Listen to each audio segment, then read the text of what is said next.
Si pour les agriculteurs le manque d'eau devient problématique, pour les producteurs de sel en revanche c'est une aubaine. Cette année la récolte est en avance d'1 mois sur une saison ordinaire. Cette année, le premier sel que j'ai récolté sous le marais, c'était le 15 mai, donc samedi dernier. Et on peut dire qu'une saison normale ici démarre le 15 juin. Bon, alors qu'est-ce que la saison va devenir? On n'en sait strictement rien. Par contre, ce qu'on sait, c'est que si on est près de bonne heure, le marais nettoyé de bonne heure, eh ben vous démarrez de bonne heure.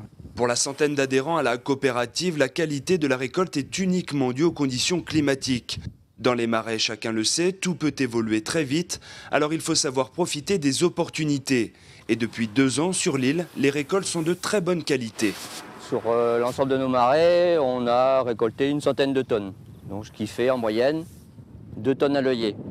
Donc pour Noirmoutier, qui est une très bonne moyenne, puisqu'il faut compter une saison normale, on va dire ici, en gros 1 tonne à l'œillet. Ça permet de lancer nos marais assez rapidement et puis pouvoir commencer à faire de la fleur de sel sur une période assez intéressante, des longs jours pour la fin mai, mois de juin, qui vont être très favorables pour la fleur de sel. Maintenant, si la météo se dégrade par le fait qu'il y a des grosses températures et qu'on a de l'orage, tout peut se casser. Et si les sauniers misent aujourd'hui énormément sur la fleur de sel, c'est parce que l'or blanc est synonyme de forte valeur ajoutée dans la production. Dans les calorges attenantes au marais, la fleur qui ne se récolte que l'après-midi après une matinée ensoleillée et ventée est un produit qui se vend aussi bien que le gros sel aux touristes de passage.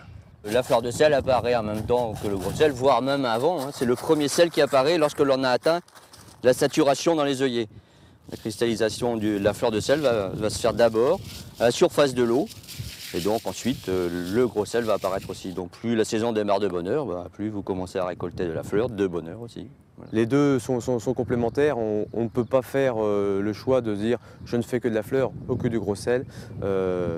Surtout maintenant, par rapport à la commercialisation, la fleur de sel est quand même très importante. Dans ses meilleures saisons, Serge peut récolter du sel jusqu'en octobre. Avec un début de saison aussi précoce, c'est presque 5 mois de récolte dans l'année. Pour les sauniers, cette année s'annonce donc exceptionnelle. Encore faut-il que les conditions climatiques actuelles perdurent tout l'été.